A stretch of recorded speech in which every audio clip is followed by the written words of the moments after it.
पूर्णिमा के दिन जगत के पालनहार श्री विष्णु और देवी लक्ष्मी की पूजा की जाती है। इस दिन जप तप और दान करने के अलावा कथा का पाठ न करने से व्रत अधूरा रह जाता है। माघी पूर्णिमा के दिन नदियों और संगम में स्नान करने का भी प्रचलन है। पौष पूर्णिमा से माघ पूर्णिमा तक पवित्र नदियों और खासकर संगम में स्नान करने से सूर्य और चंद्रमा युक्त दोषों से छुटकारा मिलता है और स्वर्ग की प्राप्ति होती है। इसलिए इस दिन को पुण्य योग भी कहा जाता है।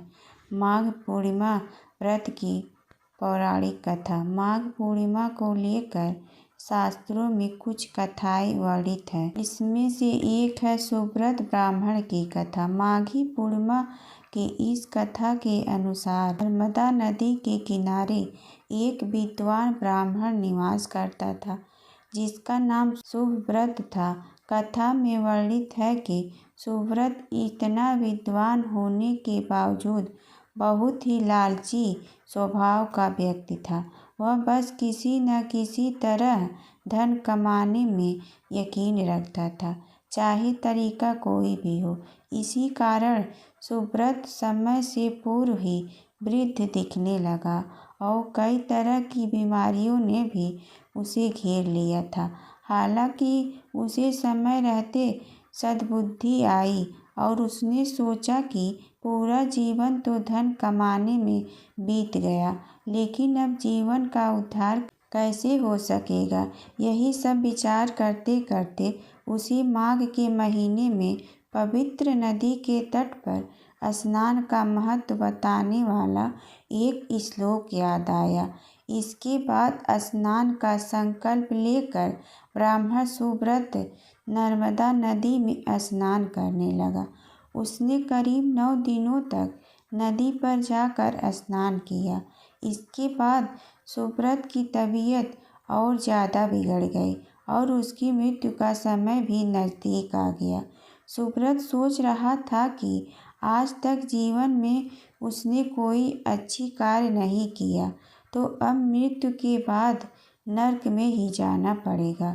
लेकिन इसके विपरीत उसे मोक्ष मिला, क्योंकि सुव्रत ने माघ मास में पवित्र नदी में जाकर स्नान किया, जिसके कारण अंत समय में लालची ब्राह्मण भगवान विष्णु ने कृपा बरसाई और ब्राह्मण के लिए मोक्ष प्राप्ति की मार्गदर्शन प्रस्तुत किया।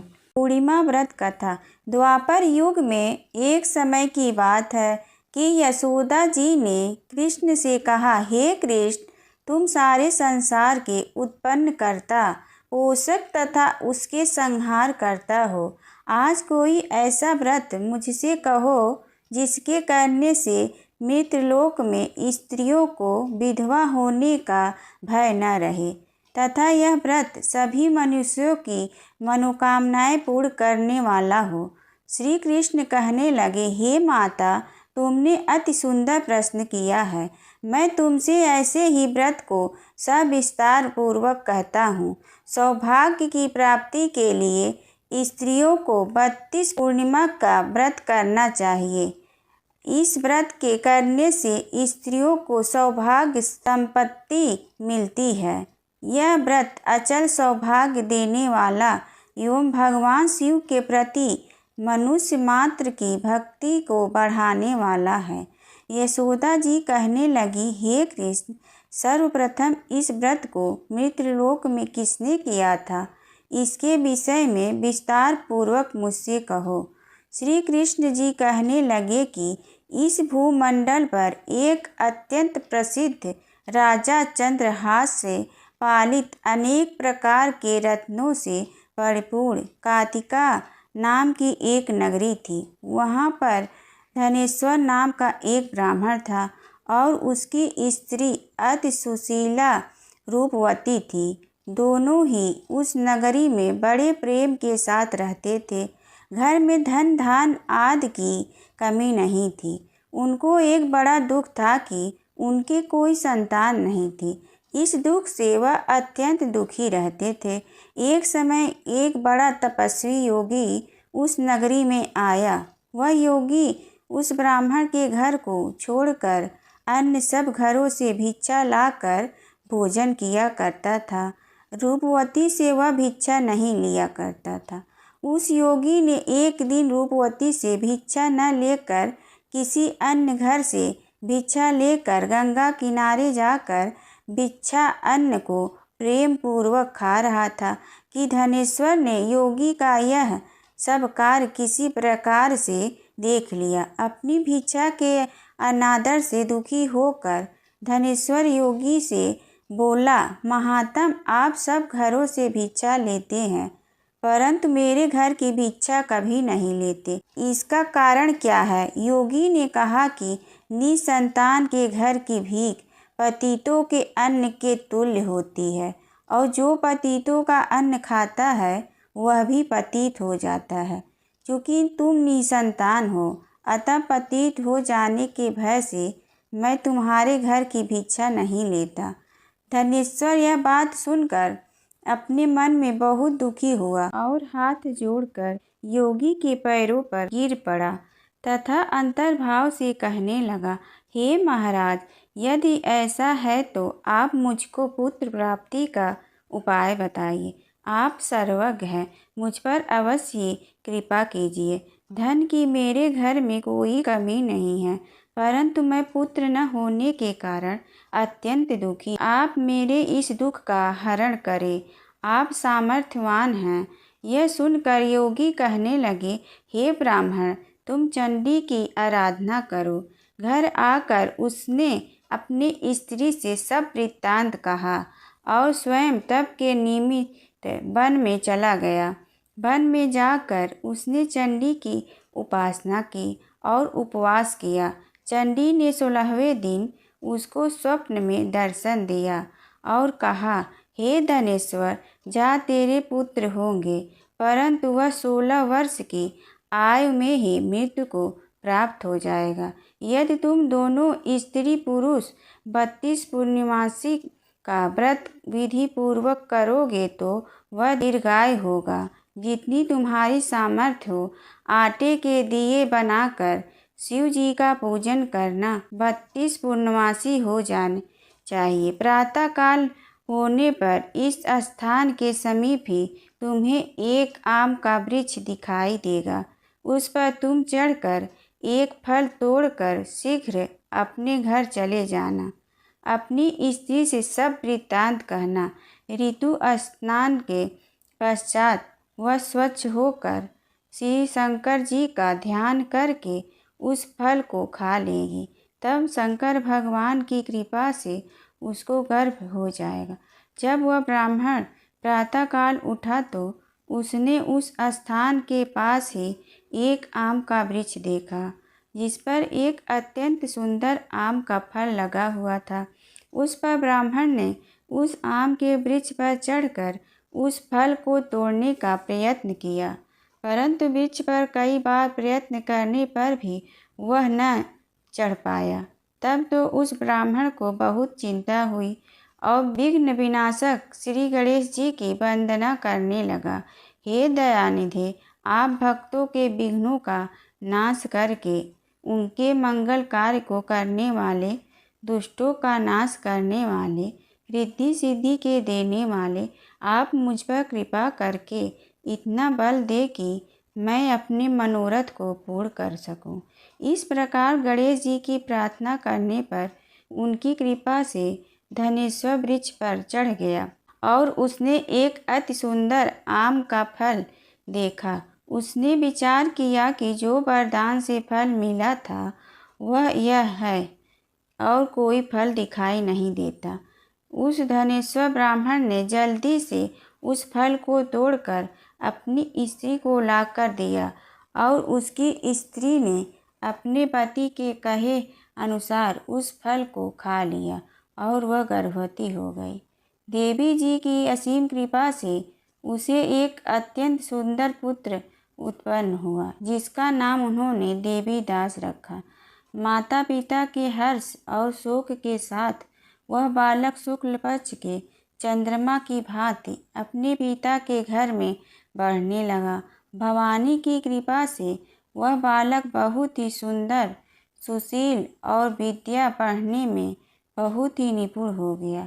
दुर्गा जी की आज्ञा अनुसार उसकी माता ने 32 पूर्णमासी का व्रत रखना प्रारंभ कर दिया था, जिससे उसका पुत्र बड़ी आयु वाला हो जाए। 16वां वर्ष लगते ही देवीदास के माता पिता को बड़ी चिंता हो गई कि कहीं उनके पुत्र की इस वर्ष मृत्यु न हो जाए। इसलिए उन्होंने अपने मन में विचार किया कि यदि यह दुर्घटना उनके सामने हो गई तो वे कैसे सहन कर सकेंगे। अस्तु उन्होंने देवीदास के मामा को बुलाया और कहा कि हमारी इच्छा है कि देवीदास 1 वर्ष तक काशी में जाकर विद्या अध्ययन करे और उसको अकेला भी नहीं छोड़ना चाहिए। इसलिए साथ में तुम चले जाओ और 1 वर्ष के पश्चात उसको वापस लौटा लाना। सब प्रबंध करके उसके माता पिता ने काशी जाने के लिए देवीदास को एक घोड़े पर बैठाकर उसके मामा को उसके साथ कर दिया, किंतु यह बात उसके मामा या किसी और से नहीं कही। धनेश्वर ने सपत्नी अपने पुत्र की मंगल कामना के लिए, दीर्घ आयु के लिए भगवती दुर्गा की आराधना और पूर्णमासी का व्रत करना आरंभ कर दिया। इस प्रकार बराबर 32 पूर्णमासी का व्रत पूरा किया। कुछ समय पश्चात एक दिन वह दोनों मामा और भांजा मार्ग में रात्रि बिताने के लिए किसी गांव में ठहरे हुए थे। उस दिन उस गांव में एक ब्राह्मण की अत्यंत सुंदरी, सुशीला, विदुषी और गुणवती कन्या का विवाह होने वाला था। जिस धर्मशाला के अंदर वर और उसकी बारात ठहरी हुई थी, उसी धर्मशाला में देवीदास और उसके मामा भी ठहरे हुए थे। संयोगवश कन्या को तेल आदि चढ़ाकर मंडप आदि का कृत्य किया गया तो लग्न के समय वर को धनुर्वात हो गया। अस्तु वर के पिता ने कुटुंबियों से परामर्श करके निश्चय किया कि यह देवीदास मेरे पुत्र जैसा ही सुंदर है, मैं इसके साथ ही लग्न करा दूं और बाद में विवाह के अन्य कार्य मेरे लड़के के साथ हो जाएगा। ऐसा सोचकर देवीदास के मामा से जाकर बोला कि तुम थोड़ी देर के लिए अपने भांजे को हमें दे दो, जिससे विवाह के लग्न का सब कृत्य सुचारू रूप से हो सके। तब उसका मामा कहने लगा कि जो कुछ भी मधुपर्क आदि कन्यादान के समय वर को मिले वह सब हमें दे दिया जाए, तो मेरा भांजा इस बारात का दूल्हा बन जाएगा। यह बात वर के पिता ने स्वीकार कर लिया, पर उसके मामा भांजा वर बनने को भेज दिया और उसके साथ सब विवाह कार्य रात में विधि पूर्वक संपन्न हो गया। पत्नी के साथ वह भोजन न कर सका और अपने मन में सोचने लगा कि न जाने यह कैसी स्त्री होगी। वह एकांत में इसी सोच में निस्वार्थ छोड़ने लगा तथा उसकी आंखों में आंसू भी आ गए। तब वधू ने पूछा कि क्या बात है, आप इतने उदास और दुखी क्यों हैं? तब उसने सब बातें जो वर के पिता व उसके मामा में हुई थी उसको बतला दी। तब कन्या कहने लगी कि यह ब्रह्म विवाह के विपरीत हो कैसे सकता है। ब्रह्मा और अग्नि के सामने मैंने आपको ही अपना पति बनाया है, इसलिए आप ही मेरे पति हैं। मैं आपकी ही पत्नी रहूंगी, किसी अन्य की कदापि नहीं। तब देवीदास ने कहा, ऐसा मत करिए, क्योंकि मेरी आयु बहुत थोड़ी है। मेरे पश्चात आपकी क्या गति होगी, इस बातों को अच्छी तरह विचार कर लो। परंतु वह दृढ़ विचार वाली थी, बोली कि जो आपकी गति होगी वही मेरी गति होगी। ये स्वामी, आप उठिए और भोजन करिए, आप निश्चय ही भूखे होंगे। इसके बाद देवीदास और उसकी पत्नी दोनों ने भोजन किया तथा शेष रात वे सोते रहे।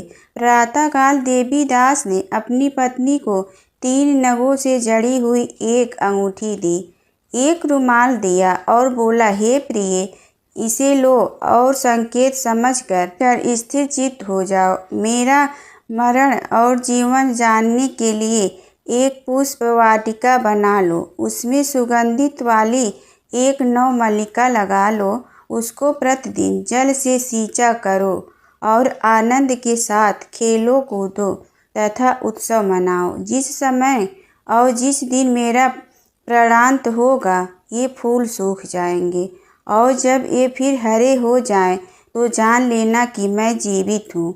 यह बात निश्चय करके समझ लेना, इसमें कोई संशय नहीं है। यह समझाकर वह चला गया। प्रातःकाल होते ही वहाँ पर गाजे बाजे बजने लगे और जिस समय विवाह के कार्य समाप्त करने के लिए वर तथा सब बाराती मंडप में आए, तो कन्या ने वर को भली प्रकार से देखकर अपने पिता से कहा कि यह मेरा पति नहीं है। मेरा पति वही है जिसके साथ रात्र में मेरा पानी ग्रहण हुआ था। इसके साथ मेरा विवाह नहीं हुआ है। यदि यह वही है तो बताए कि मैंने इसको क्या दिया। मधु पर्क और कन्यादान के समय जो मैंने भूषण आदि दिए थे, उन्हें दिखाए तथा रात में मैंने क्या गुप्त बातें कही थी, वह सब सुनाए। पिता ने उसके कथा अनुसार वर को बुलवाया। कन्या की यह सब बातें सुनकर वह कहने लगा कि मैं कुछ नहीं जानता। इसके पश्चात लज्जित होकर वह अपना मुंह लेकर चला गया और सारी बारात भी अपमानित होकर घर से लौट गई। भगवान श्री कृष्ण बोले, हे माता, इस प्रकार देवीदास काशी विद्या अध्ययन के लिए चला गया। जब कुछ समय बीत गया तो काल से प्रेरित होकर एक सर्प रात्रि के समय उसको डसने के लिए वहाँ पर आया। उस विषधर के प्रभाव से उसके शयन का स्थान चारों ओर से विष की ज्वाला से विषैला हो गया, परंतु वह रात्र के प्रभाव से उसको काटने न पाया, क्योंकि पहले ही उसकी माता ने 32 पूर्णिमा का व्रत रखा था। इसके बाद मध्याह्न के समय स्वयं काल वहाँ पर आया और उसके शरीर से उसके प्राणों को निकालने का प्रयत्न करने लगा, जिससे वह मूर्छित होकर पृथ्वी पर गिर पड़ा। भगवान की कृपा से उसी समय पार्वती जी के साथ श्री शंकर जी वहाँ पर आ गए। उसको मूर्छित दशा में देखकर पार्वती जी से भगवान शंकर से प्रार्थना की कि हे महाराज, इस बालक की माता ने पहले 32 पूर्णिमा का व्रत किया, जिसके प्रभाव से हे भगवान आप इसको प्राण दान दें। भवानी के कहने पर भक्त वत्सल भगवान श्री शिव जी ने उसको प्राण दान दे दिया। इस व्रत के प्रभाव से काल को भी पीछे हटना पड़ा और देवीदास स्वस्थ होकर बैठ गया। उधर उसकी स्त्री उसके काल की प्रतीक्षा किया करती थी। जब उसने देखा कि उस पुष्प वाटिका में पत्र पुष्प कुछ भी नहीं रहे, तो उसको अत्यंत आश्चर्य हुआ और जब वह वैसे ही हरी भरी हो गई तो वह जान गई कि वह जीवित हो गए हैं। यह देखकर वह बहुत प्रसन्न मन से अपने पिताजी से कहने लगी कि मेरे पति जीवित हैं, आप उनको ढूंढिए। जब 16वां वर्ष व्यतीत हो गया तो देवीदास भी अपने मामा के साथ काशी से चल दिया। इधर उसके ससुर उसको ढूंढने के लिए अपने घर से जाने वाले ही थे कि वह दोनों मामा भांजा वहाँ पर आ गए। उसको आया देखकर उसका ससुर बड़ी प्रसन्नता के साथ अपने घर में ले आया।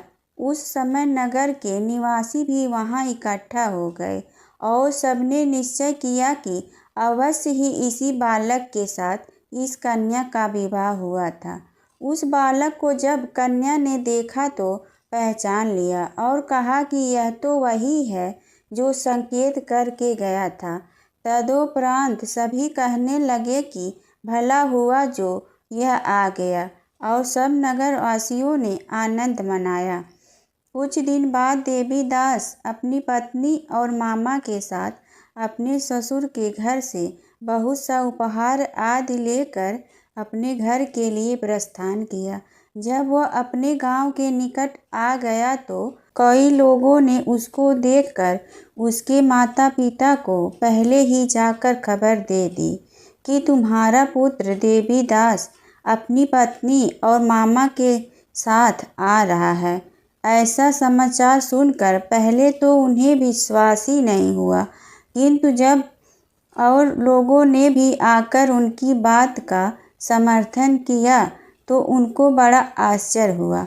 लेकिन थोड़ी देर में देवीदास ने आकर अपने माता पिता के चरणों में अपना सिर रखकर प्रणाम किया और उसकी पत्नी ने अपने सास ससुर के चरणों को स्पर्श किया तो माता पिता ने अपने पुत्र और पुत्रवधू को अपने हृदय से लगा लिया और दोनों की आंखों में प्रेम आंसू बहने लगे।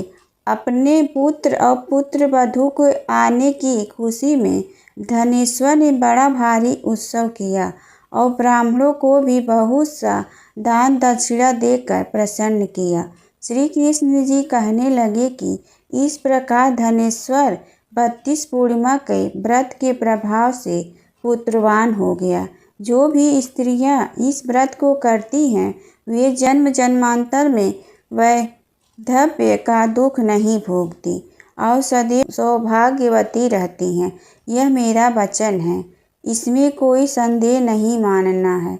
यह व्रत पुत्र पौत्रों को देने वाला तथा संपूर्ण मनोकामनाओं को पूर्ण करने वाला है। 32 पूर्णिमा के व्रत करने से व्रती के सब इच्छा भगवान शिव जी की कृपा से पूर्ण हो जाती है। एक समय की बात है कि विष्णु भगवान का विवाह लक्ष्मी जी के साथ निश्चित हो गया।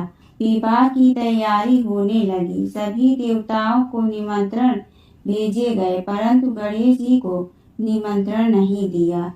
कारण जो भी रहा हो, अब भगवान विष्णु की बारात जाने का समय आ गया। सभी देवता अपनी पत्नियों के साथ विवाह समारोह में आए। उन सब ने देखा कि गणेश जी कहीं दिखाई नहीं दे रहे हैं। तब वे आपस में चर्चा करने लगे कि क्या गणेश जी को नहीं न्योता है या स्वयं गणेश जी ही नहीं आए हैं। सभी को इस बात पर आश्चर्य होने लगा। तभी सबने विचार किया कि भगवान विष्णु से ही इसका कारण पूछा जाए। विष्णु भगवान से पूछने पर उन्होंने कहा कि हमने गणेश जी के पिता भोलेनाथ महादेव को न्योता भेजा है। यदि गणेश जी अपने पिता के साथ आना चाहते तो आ जाते, अलग से न्योता देने की कोई आवश्यकता भी नहीं थी। दूसरी बात यह है कि उसको 1.25 मन मूंग, 1.25 मन चावल, 1.25 मन घी और 1.25 मन लड्डू का भोजन दिन भर में चाहिए। यदि गणेश जी नहीं आएंगे तो कोई बात नहीं, दूसरे के घर जाकर इतना सारा खाना पीना अच्छा भी नहीं लगता। इतनी वार्ता कर ही रहे थे कि किसी एक ने सुझाव दिया, यदि गणेश जी आ भी जाए तो उनको द्वारपाल बनाकर बैठा देंगे कि आप घर की याद रखना। आप तो चूल्हे पर बैठकर धीरे धीरे चलोगे तो बारात से बहुत पीछे रह जाओगे। यह सुझाव भी सबको पसंद आ गया तो विष्णु भगवान ने भी अपनी सहमति दे दी। होना क्या था कि इतने में गणेश जी वहां आ पहुँचे और उन्हें समझा बुझाकर घर की रखवाली करने बैठा दिया। बारात चल दी। तब नारद जी ने देखा कि गणेश जी तो दरवाजे पर ही बैठे हुए हैं, तो वे गणेश जी के पास गए और रुकने का कारण पूछा। गणेश जी कहने लगे कि विष्णु भगवान ने मेरा बहुत अपमान किया है। नारद जी ने कहा कि आप अपनी मूषक सेना को आगे भेज दें तो वह रास्ता खोद देगी, जिससे उनके वाहन धरती में धंस जाएंगे। तब आपको सम्मान पूर्वक बुलाना पड़ेगा। अब तो गणेश जी ने अपनी मूषक सेना जल्दी से आगे भेज दी और सेना ने जमीन पोली कर दी। जब बारात वहां से निकली तो रथों के पहिए धरती में धंस गए। लाख कोशिश करे परंतु पहिए नहीं निकले। सभी ने अपने अपने उपाय किए परंतु पहिए तो नहीं निकले, बल्कि जगह जगह से टूट गए। किसी की समझ में नहीं आ रहा था कि अब क्या किया जाए। तब तो नारद जी ने कहा, आप लोगों ने गणेश जी का अपमान करके अच्छा नहीं किया। यदि उन्हें मना कर लाया जाए तो आपका कार्य सिद्ध हो सकता है और यह संकट टल सकता है। शंकर भगवान ने अपने दूत नंदी को भेजा और वे गणेश जी को लेकर आए। गणेश जी का आदर सम्मान के साथ पूजन किया। तब कहीं रथ के पहिए निकले।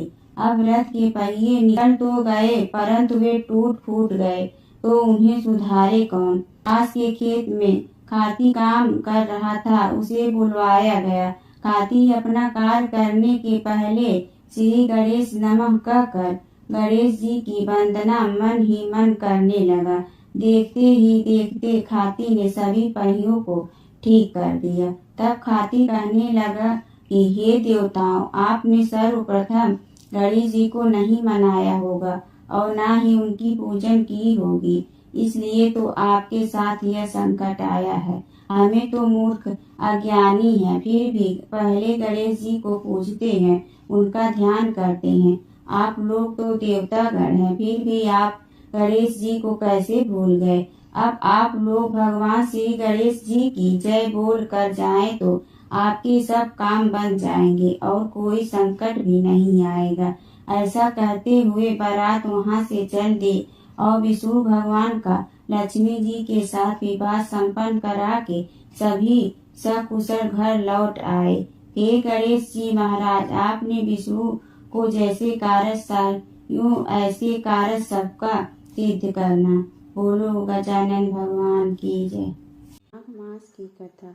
प्राचीन समय की बात है। एक निर्धन ब्राह्मण अत्यंत दुखी जीवन जी रहा था। उसके पास न धन था न अन्न।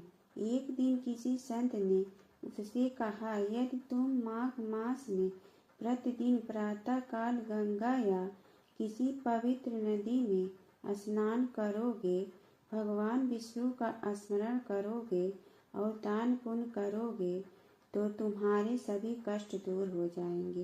ब्राह्मण ने संत की आज्ञा का पालन किया। माघ मास के आरंभ से ही वह प्रतिदिन सूर्योदय से पहले नदी में स्नान करता, भगवान विष्णु की पूजा करता और जो थोड़ा बहुत अन्न मिलता उसे किसी जरूरतमंद को दान कर देता। माघ मास समाप्त होने पर भगवान विष्णु ब्रह्मा की भक्ति से अत्यंत प्रसन्न हुए। उन्होंने स्वप्न में दर्शन देकर कहा, हे ब्राह्मण, तुमने श्रद्धा और नियम से माघ स्नान किया है, तुम्हारे सभी पाप नष्ट हो गए और अब तुम्हारे जीवन में सुख समृद्धि आएगी। कुछ समय बाद ब्राह्मण का जीवन बदल गया। उसकी गरीबी दूर हुई, घर में सुख शांति आई और अंत में उसे मोक्ष की प्राप्ति हुई। गंगा जमुना की कथा। प्राचीन समय में एक गांव था जिसमें दो बहनें रहा करती थी। एक बहन का नाम गंगा था तो दूसरी बहन का नाम जमुना था। एक बार दोनों बहनें एक साहूकार के खेत से गुजर रही थी तो जमुना ने 13 दाने जौ के तोड़ लिए, जिसे देख गंगा बोली कि तुझे तो ग्रहण लग गया, तूने चोरी की है। इस पर जमुना बोली कि अब मेरा ग्रहण कैसे धुलेगा।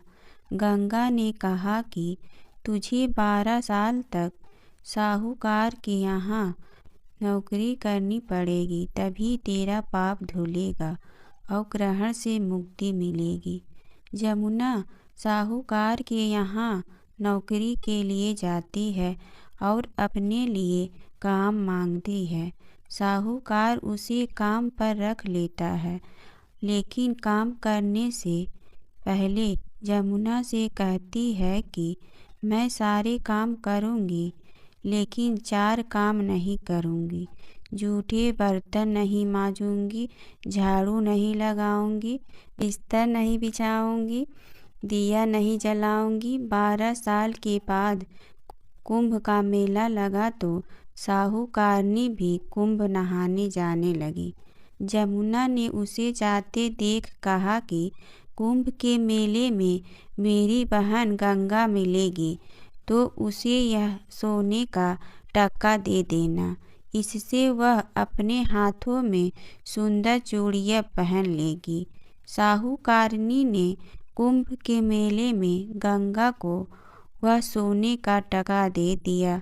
गंगा ने उनसे वह टका लेते हुए कहा कि मेरी बहन को कहना कि उसके 12 वर्ष पूरे हो गए हैं, अब वह यहाँ वापिस आ जाए। साहूकार व साहूकारनी वापिस घर आए तब जमुना मटके में पानी भर रही थी। दोनों जमुना से बोले कि हमने सोने का वह टका तेरी बहन गंगा को दे दिया था और उसने कहा कि तेरे 12 वर्ष पूरे हो गए हैं, इसलिए अब तू वापिस जाओ। यह समाचार सुनते ही जमुना सहस्त्रधारा में बदल गई और बहने लगी। जमुना जी का यह रूप देख साहूकार व साहूकारनी परेशान हो गए कि हमारे घर में जमुना माता ने काम किया, हमें तो अब ग्रहण लग गया है, हम यह ग्रहण कैसे उतारेंगे। जमुना भागकर गंगा माता के पास चली गई। गंगा ने जमुना से पूछा कि तुम साहूकार साहूकारनी से कुछ कहकर आई हो या ऐसे ही बिना बताए आ गई। तब जमुना बोली कि मैं तो कुछ भी बताकर नहीं आई हूँ। गंगा ने कहा कि जा उन्हें धीरज दे आ, नहीं तो उन्हें जीवन भर असंतोष ही रहेगा। गंगा के कहने पर जमुना माता ने साहूकार साहूकारनी को सपने में दर्शन दिए और कहा कि तुम दोनों उल्टे माथे क्यों पड़े हो, जाओ उठकर खाओ पियो। तब दोनों बोले कि हम कैसे उठे, हमें तो ग्रहण लगा है, क्योंकि हमने उल्टे सीधे और पता नहीं कितने नीच कार्य आपसे कराए हैं। तब जमुना जी बोली कि तुम्हें ग्रहण नहीं लगा है, ग्रहण तो मुझे लगा था कि मैंने तुम्हारे खेत से 13 दाने जौ के चुराए थे। मैं तो अपना ग्रहण उतारने तुम्हारे घर आई थी। मेरा ग्रहण तुम्हारे घर में 12 वर्ष तक रहने से उतर गया और मेरी मुक्ति हो गई। जमुना जी ने कहा कि तुम्हें कोई ग्रहण नहीं लगा है, उल्टे मेरे 12 वर्ष तक यहाँ रहने से तुम्हारी भी मुक्ति हो गई है। यह कहकर जमुना जी स्वप्न से चली गई। दोनों उठकर देखते हैं कि उनके घर में पहले से भी अधिक धन हो गया है। हे जमुना माता, जैसे आपने साहूकार व साहूकारनी की मुक्ति कराई, वैसे ही आप अपने सभी भक्तों की कराना। धर्मराज की कहानी। एक समय जब पृथ्वी लोक पर बब्रुवाहन नामक एक राजा हुआ करता था। उसके राज्य में किसी चीज़ की कमी नहीं थी। इसी राज्य में एक हरिदास नामक ब्राह्मण भी निवास करता था, जिसका विवाह गुणवती से हुआ था, जो कि बहुत ही धर्मवती एवं पतिव्रता महिला थी। गुणवती ने अपना पूरा जीवन सभी देवी देवताओं की उपासना में लगा दिया और वह सभी प्रकार के व्रत करती थी और दान धर्म भी किया करती थी।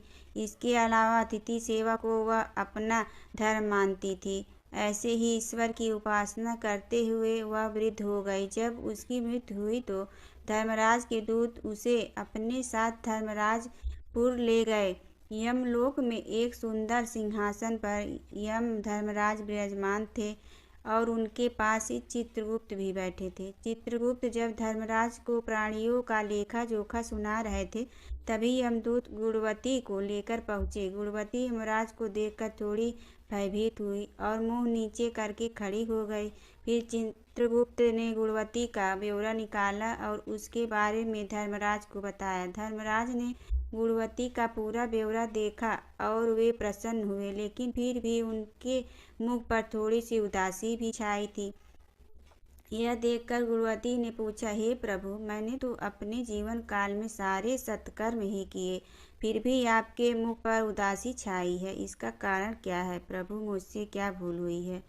धर्मराज ने कहा, हे देवी, तुमने सभी देवी देवताओं के व्रत किए हैं, उपासना की है, लेकिन कभी भी तुमने मेरे नाम से कुछ पूजा या पाठ या दान नहीं किया है।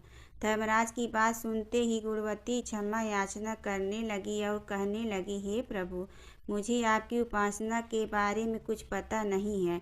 कृपा करके मुझे ऐसा उपाय बताइए प्रभु, जिससे सभी मनुष्य आपकी कृपा के पात्र बन सके। मैं आपके मुख से आपकी भक्ति का मार्ग सुनना चाहती हूँ और मेरी कामना है कि मृत्युलोक पर वापस जाकर मैं आपकी भक्ति करूँ और सभी लोगों को इस बारे में बताऊं। धर्मराज ने बताया, जिस दिन सूर्य देव उत्तरायण में प्रवेश करते हैं, यानी मकर संक्रांति के दिन मेरी पूजा शुरू करनी चाहिए और उस दिन से लेकर पूरे 1 साल तक मेरी पूजा करते हुए ये कथा सुननी चाहिए। साथ ही मेरी पूजा करने वाले व्यक्ति को धर्म के इन 10 नियमों का पालन अवश्य करना चाहिए।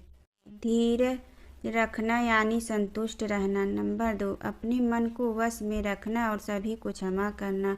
नंबर 3, किसी प्रकार का दुष्कर्म नहीं करना। नंबर 4, मानसिक और शारीरिक शुद्धि का ध्यान रखना।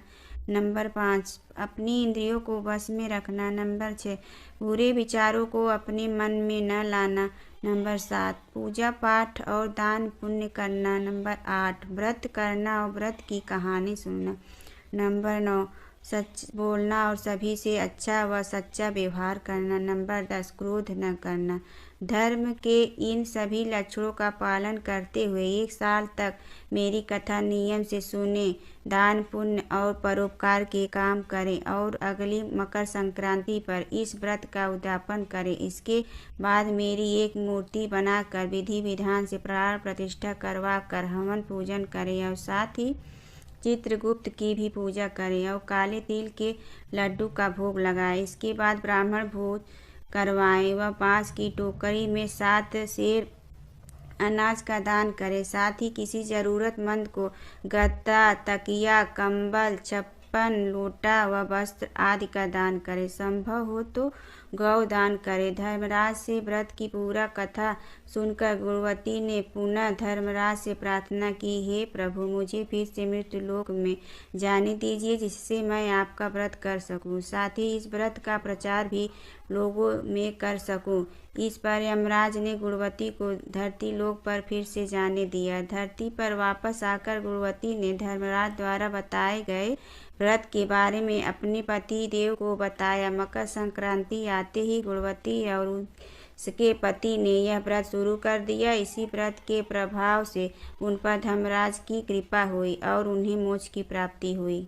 माघ स्नान की पौराणिक कथा। स्कंद पुराण के रेवा खंड में माघ स्नान की कथा के उल्लेख में आया है कि प्राचीन काल में नर्मदा तट पर शुभ व्रत नामक ब्राह्मण निवास करते थे।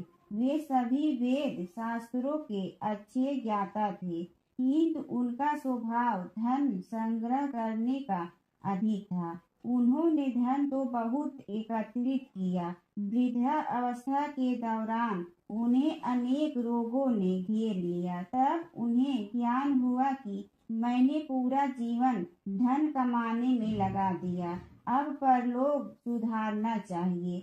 वह परलोक सुधारने के लिए चिंता दूर हो गए।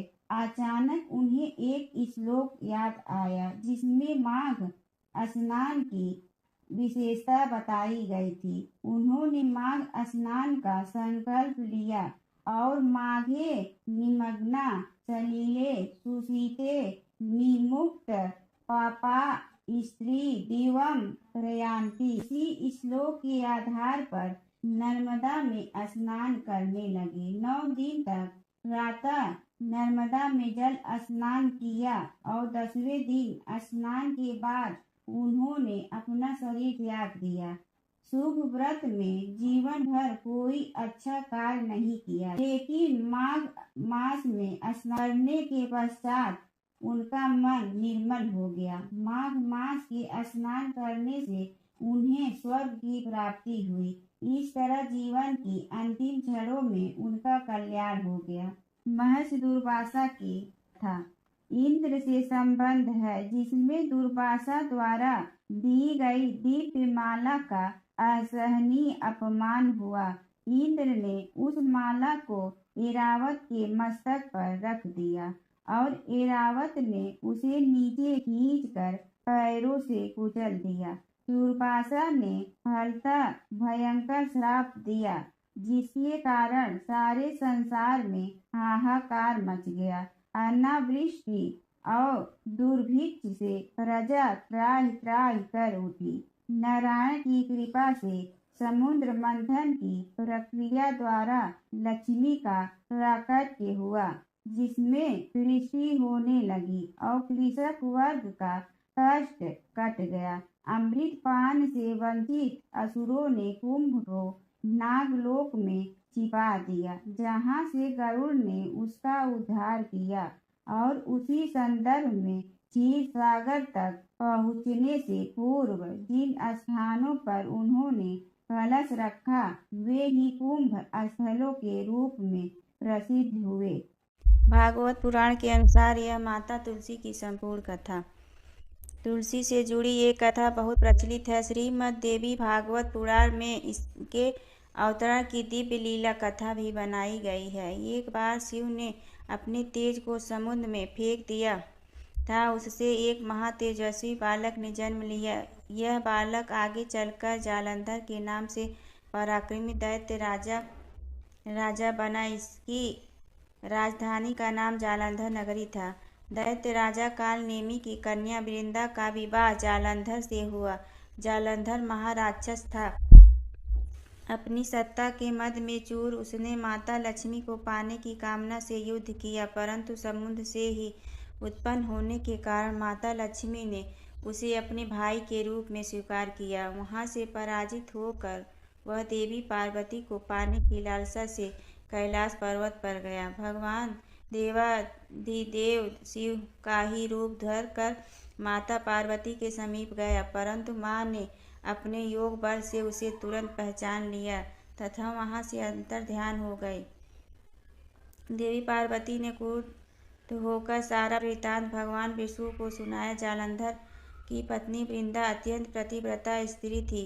उसी के पतिव्रत धर्म की शक्ति से जालंधर न तो मारा जाता था और न ही पराजित होता था। इसलिए जालंधर का नाश करने के लिए वृंदा के पतिव्रत धर्म का भंग करना बहुत जरूरी था। इसी कारण भगवान विष्णु ऋषि का वेश धारण कर वन में जा पहुँचे, जहाँ वृंदा अकेली भ्रमण कर रही थी। भगवान के साथ 2 मायावी राक्षस भी थे, जिन्हें देखकर वृंदा भयभीत हो गई। ऋषि ने वृंदा के सामने पल में दोनों को भस्म कर दिया। उनकी शक्ति देखकर वृंदा ने कैलाश पर्वत पर महादेव के साथ युद्ध कर रहे अपने पति जालंधर के बारे में पूछा। ऋषि ने अपने माया जाल से 2 बानर प्रकट किए। एक बानर के हाथ में जालंधर का सिर था तथा दूसरे के हाथ में धड़। अपने पति की यह दशा देखकर वृंदा मूर्छित होकर गिर पड़ी। होश में आने पर उन्होंने ऋषि रूपी भगवान से विनती की कि वह उसके पति को जीवित करे। भगवान ने अपनी माया से पुनः जालंधर का सिर धड़ से जोड़ दिया, परंतु स्वयं भी वह उसी शरीर में प्रवेश कर गए। वृंदा को इस छल का जरा आभास न हुआ। जालंधर बने भगवान के साथ वृंदा पतिव्रता का व्यवहार करने लगी, जिससे उसका अस्तित्व भंग हो गया। ऐसा होते ही वृंदा का पति जालंधर युद्ध में हार गया। इस सारी लीला का जब वृंदा को पता चला तो उसने क्रुद्ध होकर भगवान विष्णु को शिला होने का श्राप दे दिया तथा स्वयं सती हो गई। जहाँ वृंदा भस्म हुई वहाँ तुलसी का पौधा उगा। भगवान विष्णु ने वृंदा से कहा, हे वृंदा, तुम अपने अस्तित्व के कारण मुझे लक्ष्मी से भी अधिक प्रिय हो गई हो। अब तुम तुलसी के रूप में सदा मेरे साथ रहोगी। जो मनुष्य भी मेरे शालिग्राम रूप के साथ तुलसी का विवाह करेगा, उसे इस लोक और परलोक में विपुल यश प्राप्त होगा। जिस घर में तुलसी होती है, वहाँ यम के दूत भी असमय नहीं जा सकते। गंगा व नर्मदा के जल में स्नान तथा तुलसी का पूजन बराबर माना जाता है, चाहे मनुष्य कितना भी पापी क्यों न हो। मृत्यु के समय जिसके प्राण मंजरी रहित तुलसी और गंगा जल मुख में रख कर निकल जाते हैं, वह पापों से मुक्त होकर वैकुंठ धाम को प्राप्त होता है। जो मनुष्य तुलसी व आंवलों की छाया में अपने पितरों का श्राद्ध करता है, उसके पितृ मोक्ष को प्राप्त हो जाते हैं। उसी दैत्य जालंधर की यह भूमि जालंधर नाम से विख्यात है। सती वृंदा का मंदिर मोहल्ला कोट किशन चंद में स्थित है। कहते हैं इस स्थान पर एक प्राचीन गुफा थी जो सीधी हरिद्वार तक जाती थी। सच्चे मन से 40 दिन तक सती वृंदा देवी के मंदिर में पूजा करने से सभी मनोरथ पूर्ण होती है। बोलो तुलसी माता की जय। तुलसी जल दान का महत्व। सूर्य के ताप में वृद्धि हो जाती है, इसलिए विष्णु के भक्त गणों को जल दान करने से श्री हरि अत्यंत प्रसन्न होते हैं। भगवान श्री हरि कृपा करके उनसे अभिन्न तुलसी वृक्ष को जल दान का एक सुयोग अथवा शुभ अवसर प्रदान करते हैं। तुलसी श्री कृष्ण को अति प्रिय है। उनकी कृपा के फल से ही हम भगवान श्री कृष्ण के सेवा का अवसर प्राप्त कर सकते हैं। तुलसी देवी के संबंध में कहा गया है, तुलसी के दर्शन मात्र से ही संपूर्ण पाप नष्ट हो जाते हैं। जल दान करने से यम भय दूर हो जाता है। रोपण करने से यानी उनको बोने से उनकी कृपा से कृष्ण भक्ति वृद्धि होती है और श्री हरि के चरण में तुलसी अर्पण करने से कृष्ण प्रेम प्राप्त होता है। पद्म पुराण के सृष्टि खंड में वैष्णव श्रेष्ठ श्री महादेव अपने पुत्र कार्तिकेय को कहते हैं, समस्त पत्र और पुष्प में तुलसी सर्वश्रेष्ठ है। तुलसी सर्व कामना प्रदान करने वाली है। मंगलमय, श्रुधा, सुख्या, वैष्णवी, विष्णु प्रिय हैं एवं सभी लोकों में परम शुभ है। भगवान शिव कहते हैं, कार्तिक जो व्यक्ति भक्ति भाव से प्रतिदिन तुलसी मंजरी अर्पण कर भगवान श्री हरि की आराधना करता है, यहाँ तक कि मैं भी उसके पुण्य का वर्णन करने में अक्षम हूँ। जहाँ भी तुलसी का वन होता है, भगवान श्री गोविंद वहीं वास करते हैं और भगवान गोविंद की सेवा के लिए लक्ष्मी, ब्रह्मा और सारे देवता वहीं वास करते हैं। मूलतः भगवान श्री कृष्ण ने जगत में बद्ध जीव गणों को उनकी सेवा करने का शुभ अवसर प्रदान करने के लिए भगवान श्री कृष्ण ही तुलसी रूप में आविर्भूत हुए हैं एवं तुलसी पौधे को सर्वाधिक प्रिय रूप में स्वीकार किया है। पाताल खंड में यमराज ब्राह्मण को तुलसी की महिमा का वर्णन करते हैं। तुलसी पत्र द्वारा श्री हरि की सेवा के प्रसंग में वह कहते हैं कि जो व्यक्ति संपूर्ण भक्ति भाव से तुलसी द्वारा श्री संध्या भगवान श्री कृष्ण के अर्चना करता है, उस व्यक्ति का और पुनर्जन्म नहीं होता। तुलसी देवी की अनंत महिमा अनंत शास्त्रों में वर्णित है, लेकिन यह महिमा असीमित है, अनंत है। ब्रह्मा वैवर्त पुराण में प्रकृति खंड में ऐसा वर्णन है, जो सबके सिरोधार है, उपास्या है, जीवन मुक्त है, मुक्तिदायिनी है और श्री हरि की भक्ति प्रदान करने वाली है। वह समस्त विश्व को पवित्र करने वाली है। ऐसी समस्त विश्व को पवित्र करने वाली विश्व पावनी तुलसी देवी को मैं सादर प्रणाम करता हूँ। समग्र वैदिक शास्त्रों के संकलन करने वाले तथा संपादक श्री व्यास देव तुलसी की महिमा करते हुए पद्म पुराण के सृष्टि खंड में कहते हैं, तुलसी देवी की पूजा, कीर्तन, ध्यान, रोपण और धारण पाप को नाश करने वाला होता है और इससे परम गति प्राप्त होती है। जो व्यक्ति किसी अन्य को तुलसी द्वारा भगवान श्री हरि की अर्चना करने का उपदेश देता है और स्वयं भी अर्चना करता है, वह श्री माधव के धाम में गमन करता है। केवल तुलसी देवी के नाम उच्चारण मात्र से ही श्री हरि प्रसन्न हो जाते हैं और इसके परिणाम स्वरूप पाप समूह नष्ट हो जाता है और अक्षय पुण्य प्राप्त होता है। पद्म पुराण के ब्रह्मा खंड में कहा गया है, गंगा आदि समस्त पवित्र नदी एवं ब्रह्मा विष्णु महेश पुष्कर आदि समस्त तीर्थ सर्वथा तुलसी दल में विराजमान रहते हैं। ब्रह्मा वैवर्त पुराण में बताया गया है कि समस्त पृथ्वी में 3.5 करोड़ तीर्थ हैं। वह तुलसी उद्विग्न के मूल में तीर्थ निवास करते हैं। तुलसी देवी की कृपा से भक्त वृंद कृष्ण भक्ति प्राप्त करते हैं और वृंदावन वास की योग्यता अर्जित करते हैं। वृंदा देवी तुलसी देवी समस्त विश्व को पावन करने में सक्षम है और सबके द्वारा ही पूज्य है। समस्त पुष्पों के मध्य वो सर्वश्रेष्ठ है और श्री हरि सारे देवता ब्राह्मण और वैष्णव गण का आनंद का वर्धन करने वाली है। वे अतुलनीय और कृष्ण की जीवन स्वरूपनी है। जो नित्य तुलसी सेवा करते हैं वह समस्त कलेश से मुक्त होकर अभीष्ट सिद्धि प्राप्त करते हैं। अतः श्री हरि की अत्यंत प्रिय तुलसी को जल दान अवश्य करना चाहिए। इसके अलावा इस समय भगवान से अभिन्न प्रकाश श्री शालिग्राम शिला को भी जल दान की व्यवस्था की जाती है। शास्त्रों में तुलसी देवी को जल दान करने पर तुलसी के मूल में जो जल बच जाता है उसका भी विशेष महत्व वर्णित किया गया है। इस विषय में ये कहानी बताई गई है। एक समय एक वैष्णव तुलसी देवी को जल प्रदान कर और परिक्रमा करके घर वापस जा रहे थे कि कुछ समय पश्चात एक भूखा कुत्ता वहां आकर तुलसी देवी के मूल में पड़े हुए जल था उसको पीने लगा। लेकिन तभी वहां एक बाघ आया और उसको कहने लगा, दुष्ट कुकुर, तुम क्यों मेरे घर में खाना चोरी करने आए हो? और चोरी भी करना ठीक है, लेकिन मिट्टी का बर्तन क्यों तोड़ कर आए हो? तुम्हारे लिए उचित दंड केवल मृत्युदंड है। इसके उपरांत बाघ उस कुत्ते को वहीं मार देता है और तभी यमदूत के गण उस कुत्ते को लेने आते हैं। लेकिन उसी समय विष्णु दूत गण वहां आते हैं और उनके रोकने और कहते हैं, यह कुत्ता पूर्व जन्म में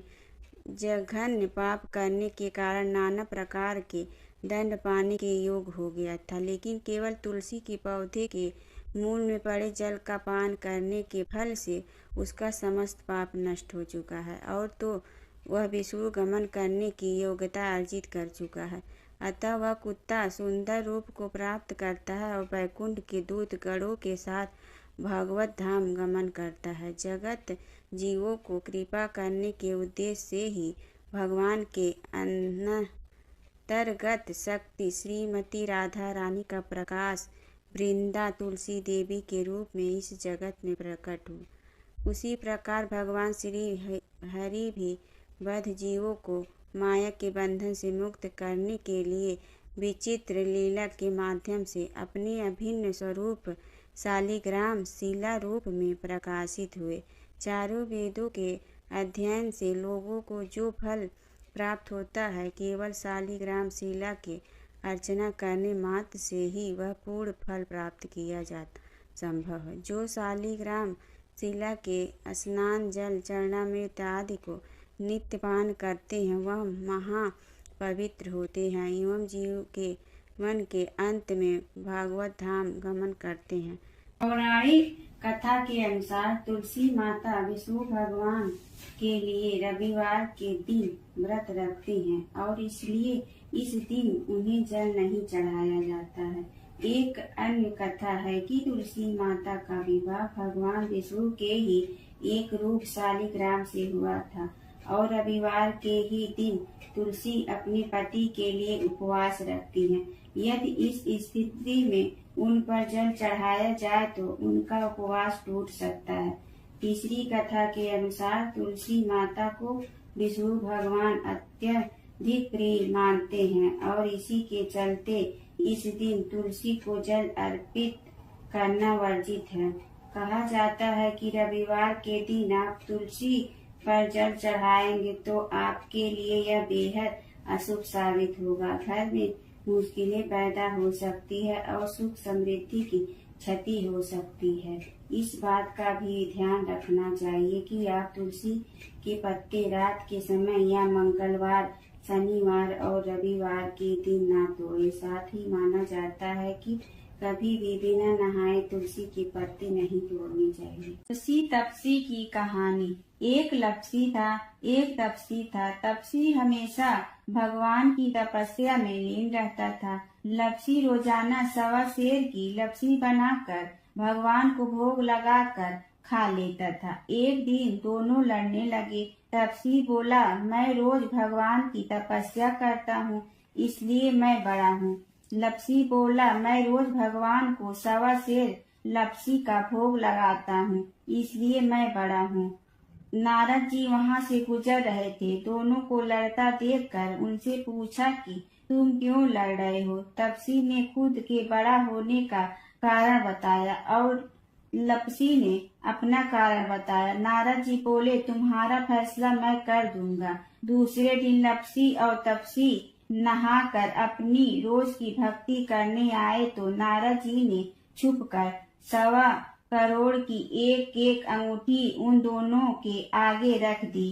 तपसी की नजर जब अंगूठी पर पड़ी तो उसने चुपचाप अंगूठी उठाकर अपने नीचे दबा ली। लपसी की नजर अंगूठी पर पड़ी लेकिन उसने ध्यान नहीं दिया। भगवान का भोग लगाकर लपसी खाने लगा। नारद जी सामने आए तो दोनों ने पूछा कि कौन बड़ा है, तो नारद जी ने तपसी से खड़ा होने को कहा। वो खड़ा हुआ तो उसके नीचे दबी अंगूठी दिखाई पड़ी।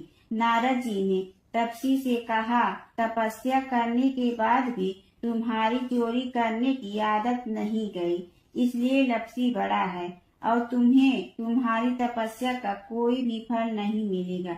तपसी शर्मिंदा होकर माफी मांगने लगा। उसने नारद जी से पूछा, मुझे मेरी तपस्या का फल कैसे मिलेगा। नारद जी ने कहा, यदि कोई गाय और कुत्ते की रोटी नहीं बनाएगा तो फल तुझे मिलेगा। यदि कोई ब्राह्मण को भोजन करवाकर दक्षिणा नहीं देगा तो फल तुझे मिलेगा। यदि कोई साड़ी के साथ ब्लाउज नहीं देगा तो फल तुझे मिलेगा। यदि कोई दिए से दिया जलाएगा तो फल तुझे मिलेगा। यदि कोई सारी कहानी सुने लेकिन तुम्हारी कहानी नहीं सुने तो फल तुझे मिलेगा। उसी दिन से हर व्रत कथा कहानी के साथ लपसी तपसी की कहानी भी सुनी और कही जाती। ओम जय जगदीश हरे स्वामी जय जगदीश हरे। भक्त जनों के संकट क्षण में दूर करे। ओम जय जगदीश हरे। जो ध्यावे फल पावे दुख बिन दे मन का। सुख संपत्ति घर आवे कष्ट मिटे तन का। ओम जय जगदीश हरे। मात पिता तुम मेरे शरण कहूँ किसकी। तुम विनय और न दूजा आस करूँ जिसकी। ओम जय जगदीश हरे। तुम पूर्ण परमात्मा तुम अंतर्यामी।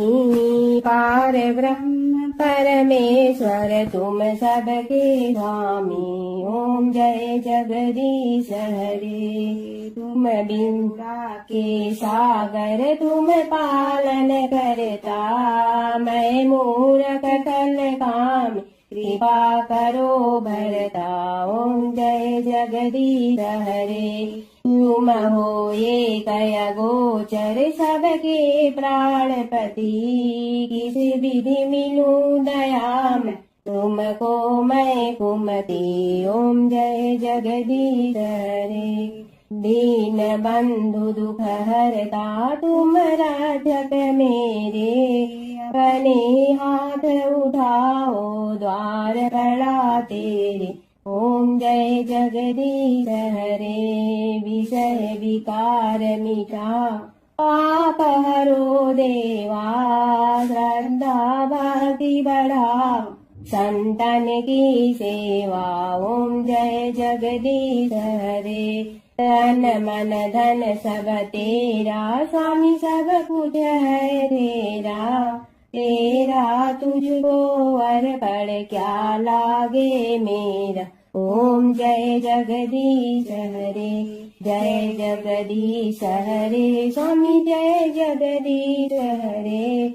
भक्त जनों के संकट छड़ने दूर करे। ओम जय जगदीश हरे, स्वामी जय जगदीश हरे।